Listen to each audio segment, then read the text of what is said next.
With an aroma of vinegar, this is certainly considered a flavor defect in any conventional beer, and would most likely indicate spoilage.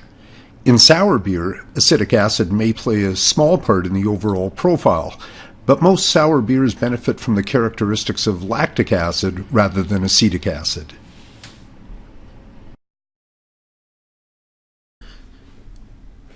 Acetic acid is primarily produced by microbial contamination. Acetic acid is also produced by yeast during fermentation, but at levels well below what we can perceive. In most beers, an acidic character is a flaw that is due to contamination by the acetic acid bacteria Acetomonas, or by wild yeast. Lactobacillus strains can also produce acetic acid. In some beer styles, the sour notes are intentional. For example, Belgian sour ales such as Flanders Red, Flanders Brown, Lambics, and German Goes.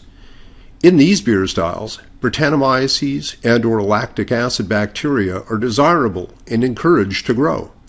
However, brewers tend to favor production of lactic acid rather than acetic acid, as lactic acid has a milder form of sourness.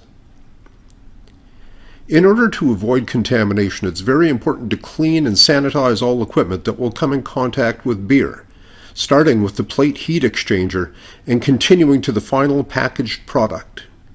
Yeast may be acid washed to remove bacterial contamination, but detection of acetic acid bacteria in yeast may be sufficient reason to discard the yeast batch and work from a newly propagated strain.